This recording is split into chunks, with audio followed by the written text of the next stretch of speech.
Hey guys, welcome to the channel. It's Jack with Stronghold Strength and Conditioning. And today, I'm showing you how to fix that butt wink that you're dealing with pretty much instantly. But before we get into that, make sure you guys take a moment and hit that subscribe button so that you don't miss out on future content like this.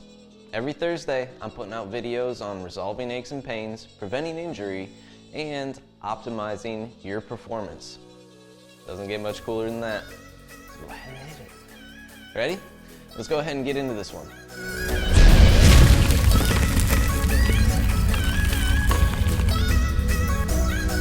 Alright guys, so the topic of the day is butt wink.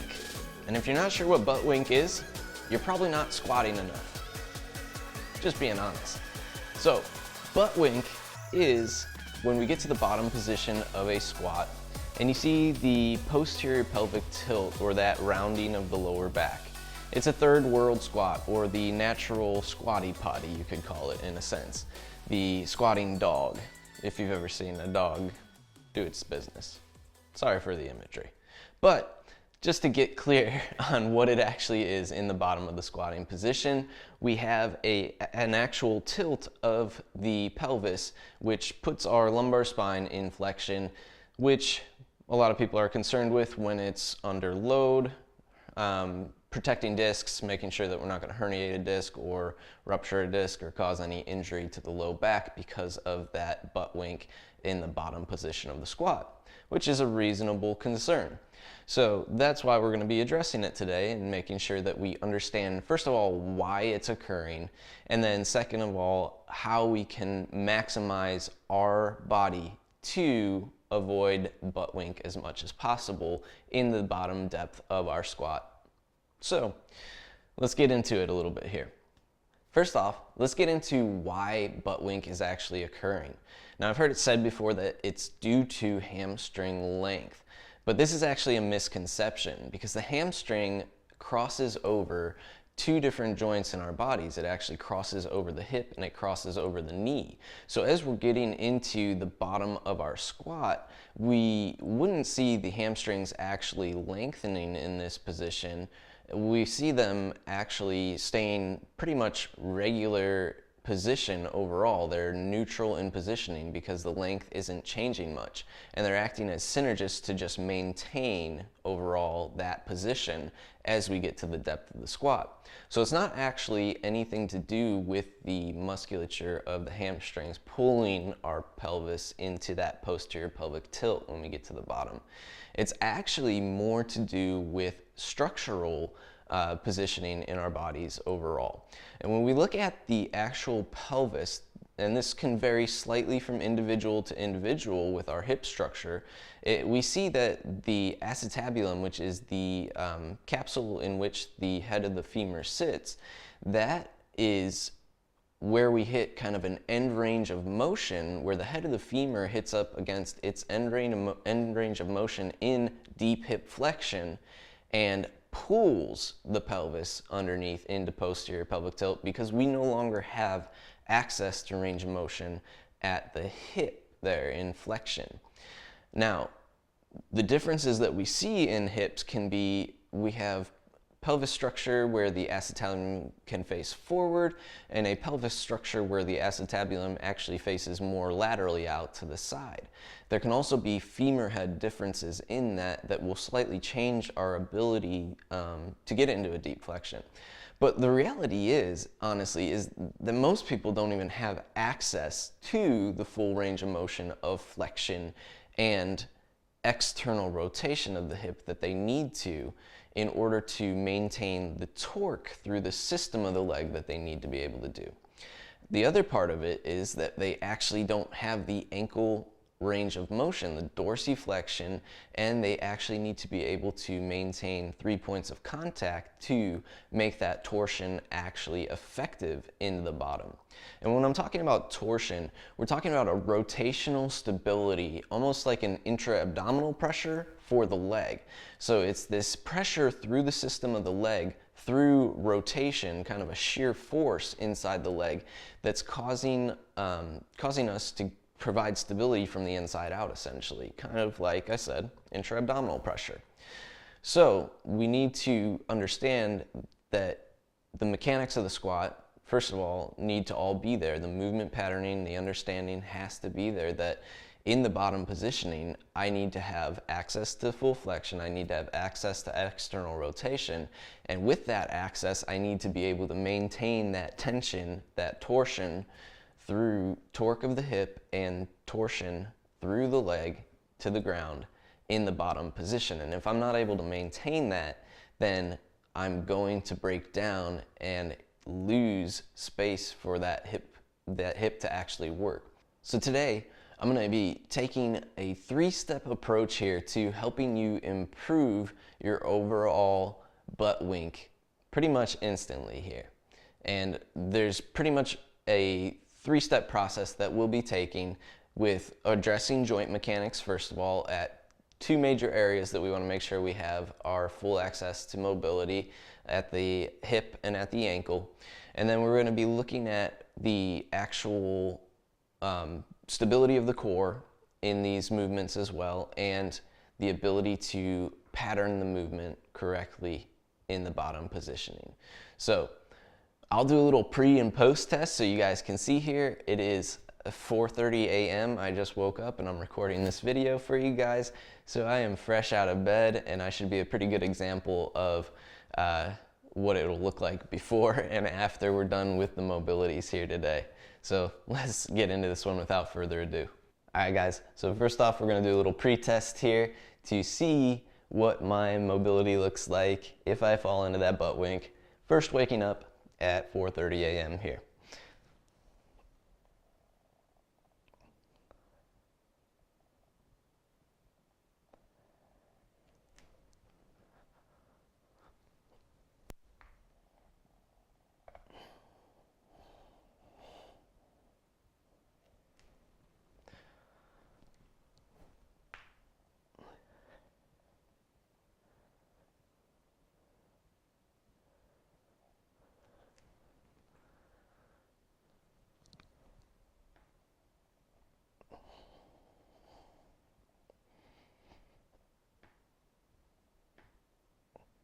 So the first thing we're gonna approach on fixing here is gonna be my deep access to hip flexion. So I wanna access as much of that deep hip flexion as I can with external rotation of the hip. So I'm gonna show you how to get both of those positions here. And we'll kind of play with your end range capsule a little bit so you can kind of feel where you might be a little bit limited in your end range overall. Now, what I'm going to use to do this, and we're going to be addressing the joint capsule specifically and its ability to kind of work in this range of motion here, we're going to be using a pull-up band anchored on post. Now, I want to make sure that I have a good heavy enough band here, so you could do about 75 pounds if you're just getting started and not used to it at first. This one is about 100 to 120 pounds here. So we're going to start with this band anchored on the post very low. The side that I'm working, we're gonna put right in the hip crease there. And then I wanna be able to push right off my post there from the leg that's not in the band, not working. And I can even add some tension by hooking my heel here. What I'm gonna do is hug my hip into a deep flexion position, whatever I can access. So I'm thinking shoulder blades to the floor, abdomen engaged, glutes engaged. And you'll see naturally my body's trying to fade out to the external rotation portion of my hip here. So I start to work that high circle of my hip capsule. And I'm gonna go in and out and play with that high arch of the circle itself.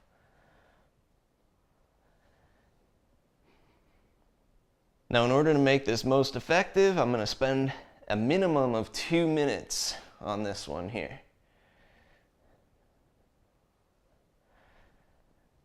And 2 minutes of just overall working the hip capsule in this deep flexion position. Now, what I can do to really get that hip at the end range in flexion and external rotation is using a box or some type of bench or surface that you can hook your heel on, is take that leg out there and allow that band to just sit in that hip crease. You're gonna get a pretty nice stretch here through your hamstrings if you're tight. You wanna flex your quadriceps in this position a few times, actively working. Flex and release, flex and release.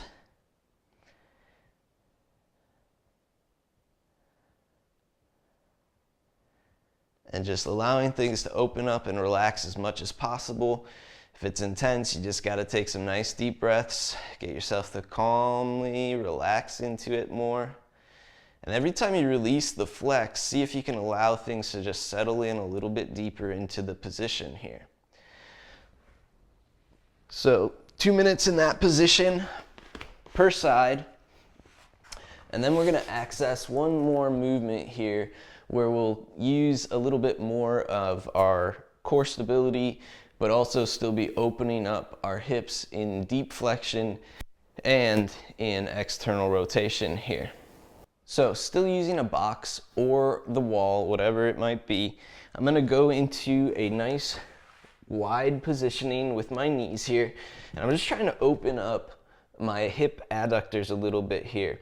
Normally what we see is that our hip capsule, that hip joint, gets pulled anterior and medially, and we don't have access to full external rotation that we need to, because when we're in that bottom position, our adductors try and take over to stabilize and overpower our gluteals. And we need to have access to those gluteals to maintain the tension and torsion through the system as we are trying to rotate that hip and create torque here. So what I'm gonna do is go to my forearms, my knees are open wide. I'm already getting a little bit of a stretch here from those adductors, but I wanna engage the abdomen, and I'm gonna actively pull myself into the bottom position of my squat here from my hip flexors, from my core as much as possible. And I'm just gonna go as deep as I can, testing that range of motion, and then rock back out, squeezing the glutes a little bit when I rock back out front here. Each time, seeing if I can get a little bit deeper.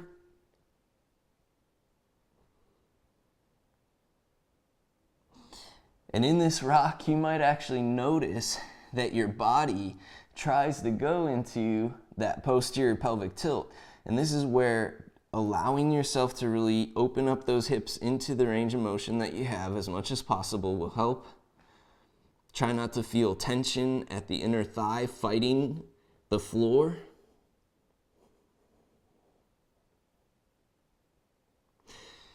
We're just using the floor to help us access that end range of motion of that capsule in this position. And once again, spending about 2 minutes in this position, working back and forth. Doesn't matter how many reps you get in, just that we're able to access range of motion that we didn't have before when we first started the positioning. Next, we'll look at the mechanics of the ankle and the foot here, and restoring dorsiflexion of the ankle and that ability to maintain that torsion through the system of the leg so that our system's pretty much complete. All right. So to restore our ankle mobility, we're gonna be using a few different tools here. So I still have my band anchored low on a post here, and I could be using the same tension band here. In my case, I am. If you wanna use that 50 to 75 pound band, you can as well. And then we're gonna have a softball available to provide a little self-myofascial release. So I'm placing that band right on the front of the ankle, and then I want the bench at a point where I can work the foot up, where I have a lot of tension on the band, but I'm able to get the whole foot on the bench. So you can see I'm trying to work my way up here. This one's pretty tight. So we're gonna get good mobilization here at the joint. What I'm looking for is restoring the surfaces gliding at the ankle here. So really tibia, fibula, and talus are kind of the 3 bones that we're really looking at. I want to make sure I'm always maintaining my 3 points of contact from my foot. So first metatarsal, fifth metatarsal, and heel. And then from here, I'm going to be driving into a nice deep flexion of the knee and a nice deep dorsiflexion of the ankle. Now I place this ball up high under the calf here for a little flexion gapping effect of the knee, but also the self-myofascial release I get at the high tissues of the calf. And I'm just gonna breathe. I wanna be over my middle toes, and I can even work toward the smaller toes while I'm doing this self-myofascial release some. So middle to smallest toes is our angle that we're looking at. And that's because we want that torsion effect, that external rotation of the hip. We want it to look like half of our squat, essentially. And every time I'm just trying to let that ball go a little deeper and deeper into that tissue high up at the calf there. It might feel like your low hamstrings are kind of resisting that as well. So we're getting kind of a multifaceted approach here as we mobilize the ankle. My back leg, I have in full extension, so the glutes engaging, kind of keeping my abs engaged here. So I'm going to spend some time in that position, and then I really want to look at restoring the external rotation of the hip, really making it look like that squat again, so I can cap my foot with my forearm down, and then I'm going to drive my knee open and forward again here. And I'm trying to go as far as I can without the heel picking up and without that first metatarsal behind the big toe picking up.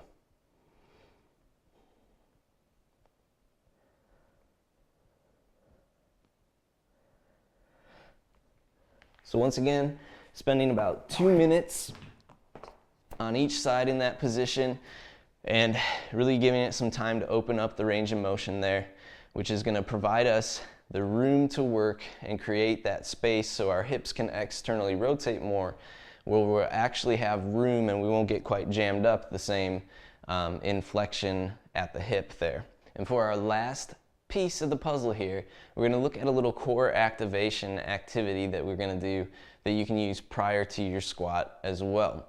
So this one, I'm using a lighter band. I've got a 15 to 25 pound pull-up band anchored about hip height on a post, and I'm going to be using a bench here to lie on. What I want to do is I want to make sure that I send my knees through the bottom, hook the leg so that I can push out from the ankle and from the knees at the same time here. I'm going to straighten the legs, so I have my glutes engaged here. I have a nice straight line. I have a little space that I can feel my fingers underneath my low back in the bench there. And then I'm going to actively draw in my knees as deep as I can into that flexion while keeping external rotation, pressing out on that band. I'm going to try that a few times here.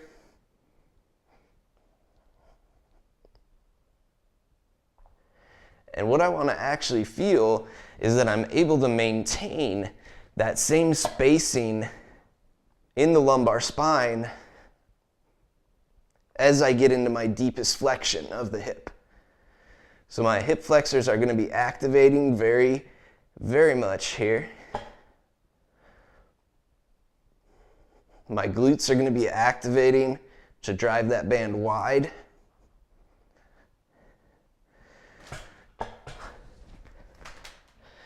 And I'm just going to spend time for about 6 reps there where I can actually get to feel those muscles activating. I can feel myself maintaining the positioning of my pelvis as I get deep into that hip flexion there. One of the easiest ways that you can test what your squat depth should be is by a simple standing test. And you can put your back against the wall because that'll be very telling, but being able to stand against that wall and drive the knee as high as possible. And I should be able to, first of all, break 90 degrees. But as I get to that high point, what a lot of us will see is that we actually see that posterior pelvic tilt occur where it pulls myself off the wall there. So that's what we really want to look at. First of all, we can kind of test ourselves just in that standing position of how deep our squat can actually be based off of my ability to actively pull myself into hip flexion there with some external rotation. All right, Now let's do that post test and see where I'm at.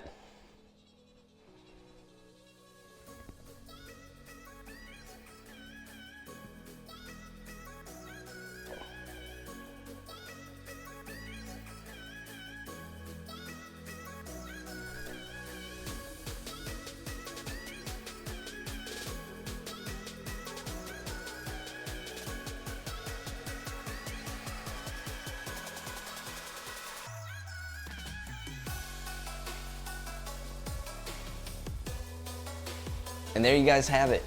3 steps to get yourself to no more butt wink. And pretty much instant access to range of motion that you might not have had before.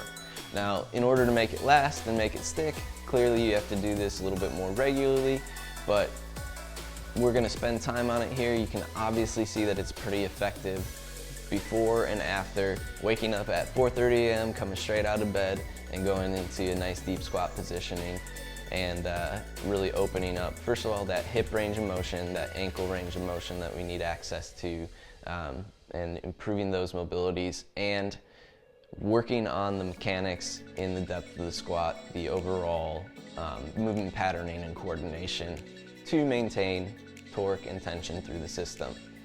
If you guys like this video, make sure you let me know by clicking that big thumbs up below. And if you have a friend that suffers from butt wink syndrome as well, make sure you share this video with them. They'll need the help, let's just be honest. If you have not already, make sure you take a moment to hit that subscribe button. Every Thursday, putting out videos just like this, resolving aches and pains, preventing injury, and overall optimizing your performance. And if you need, drop a comment below letting me know any questions that you might have with this video specifically. I'll make sure I get to those and answer them for you. I would be happy to. Lastly, if you guys want something specifically tailored to you, take a moment to drop by the website, fill out the coaching application, and I will have you guys headed in the right direction in no time. I want to thank you guys for watching today. We'll see you next time.